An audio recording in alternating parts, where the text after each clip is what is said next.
to the new episode of Flow Living. So in this episode, we're going to be talking about manifesting love. And I'm going to share with you a few really important things when it comes to manifesting your soulmate, a partner, a husband, doesn't matter. Now, this is one of the most popular topics I get asked about, especially on Instagram. Every other day, someone messages me and tells me their story and asks me how they can manifest love. A lot of times they say, how can I manifest my ex back? Or there's this guy, girl, I like her and I want to manifest her. Don't do that. We need like a zoom in here. Don't do that. That is wrong.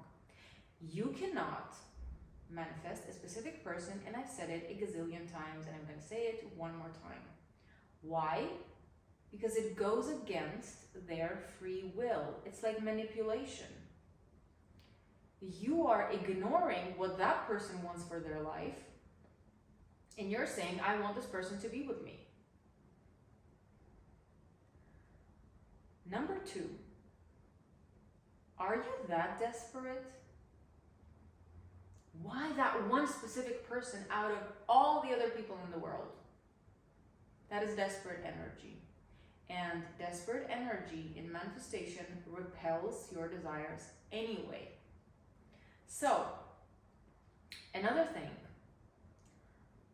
when you say, I want to manifest this specific person or my ex back, or I want my ex to call me, etc., you are ignoring the fact that if this happened, it is for your highest good. If somehow the universe removed this person from your life, all you have to do is trust and know that it's for your highest good.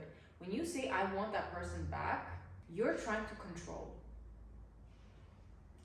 It could happen that somehow you manifest this person back because you tried all these things, But is it really for your own good? Are you sure that this person is for you? Short term, it might bring you some, joy, happiness. But let's look at things from a long-term perspective. So no, do not manifest a specific person. Do not manifest your ex back.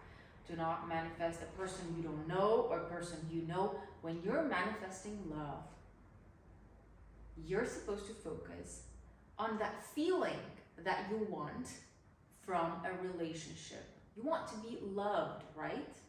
You want to feel supported. You want to feel taken care of. The reality is it doesn't matter who the other person is. As long as you are feeling, as long as that person gives you all of these feelings, right? If he makes you feel loved and you love him back, does it matter if it's your ex or if it's a new person that, appeared out of nowhere? It doesn't really matter. It's just that your ego wants to be controlling and you haven't healed, and so you want that person back. The healed version of you, the fulfilled version of you, the version of you that knows her inner power or his inner power. Most of my audience is girls, so women. The version of you that knows her inner power is not going to try to manifest her ex or a specific person in her life. So it's really important for you, when you're manifesting whatever it is that you're manifesting, you need to understand,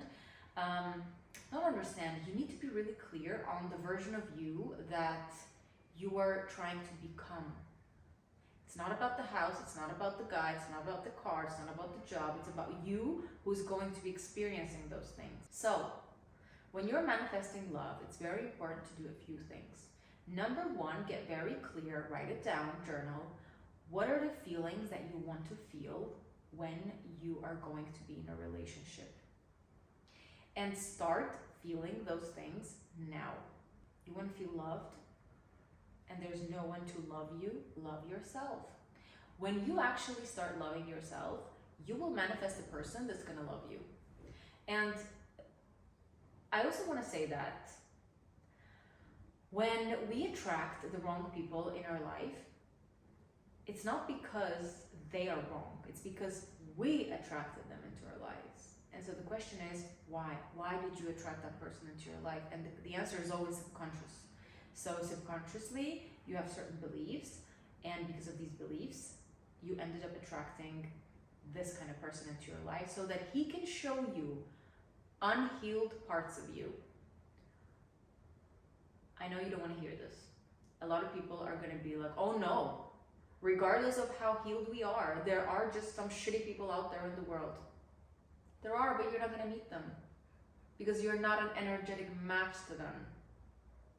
When you heal your wounds, and honestly, women have so many wounds around relationships, but it all starts with a relationship with yourself, by the way. So when women heal their wounds, when women reclaim their power, when women start loving themselves unconditionally, that's when they meet the perfect guy. So the things that you need to do: number one, get very clear on the feelings you want to feel. Number two, start working on yourself. Start evaluating and analyzing your previous relationships. That is going to help you find out what kind of beliefs created that relationship in your life and what kind of beliefs ended up making it not working out. So what are the beliefs that created the situations in your relationships? If you felt abandoned, rejected, if you felt like you're not good enough, it's not about that person. He just reflected it back to you, and that was his role in your life. He had to come into your life to show you that here are the parts of you that you need to work on. And instead of doing that, what most people do is they just, they go into the blame, the hate, and all that. So the next thing you need to do when you're manifesting a soulmate is creating space in your life. So if your day is packed with activities and people, if energetically you're attached to your ex, there's no space for a new person to appear in your reality. You are energetically still attached to another person. Where is this new person going to fit in? So you need to create space. And also create space that you would spend with that time, as in create the time. So intentionally, don't go out in the evenings and be like, okay, this is the time that I'm creating for that new person that's going to appear in my life. If you're constantly, trying to distract yourself, it's going to be really hard to, manifest love into your life. That person, energetically, there's no space for that person to come in. So, one more time. This is the thing I really want you to focus on because it is very important. It's the most important thing that you need to take from this video. You can try all the techniques out there. There are a ton. I don't know which work and which don't because I never teach techniques. I go way deeper. So, you create the experiences in your life. Your subconscious mind, your subconscious beliefs create the experiences in your life. And so, you need to go deep into your beliefs and figure out what's holding you back. What's holding you back from manifesting love, from manifesting the right person. Because when you energetically align, when you heal and let go of beliefs that are no longer serving you, trust me, that person is going to appear. Now, obviously, in the world, there are so many people that have no idea about healing, that have tons of subconscious limiting programs. They still meet people, right? There's what, like a 50% divorce rate? That says a lot. So, people don't have the tools and skills needed to make relationships work. Everyone is walking around unhealed with a ton of limiting programs and blocks. Obviously, relationships are not going to work. What are we expecting? But when we heal ourselves and we take responsibility for our own emotions and our own life, inevitably the right person is going to appear in your reality. So, and if you don't, you're going to keep on meeting people that are just going to keep on reinforcing the beliefs that you already have. If in the past you met guys that made you feel abandoned, for example, like he wouldn't text you back on time, he would disappear for days, that means there's a belief, a wound that created this kind of a relationship, this kind of an experience for you. And if you don't heal that, you're going to meet people who are going to do exactly the same thing. The pattern is going to repeat. If you take a look at your life and start analyzing all your previous relationships, you're going to realize there's a pattern. Inevitably, there's a pattern. I can guarantee you there's a pattern.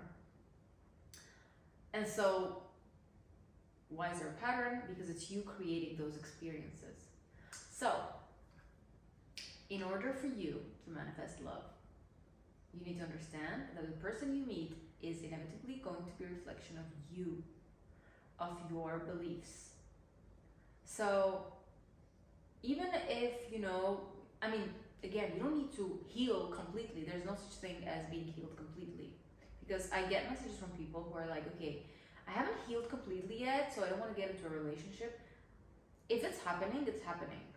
You're going to learn a lot through that relationship, because I did that too. And honestly, I did not do any healing before I met my husband. And so I had to do all the healing during the relationship, while being in this relationship. And luckily, we were both doing it. And so now, if I feel something, if we argue about something, I always know that it's me creating this experience. This experience is telling me something about myself. And so I always stop myself from blaming the other person. Obviously, it's the easiest thing to do, right? And I always try to look within me.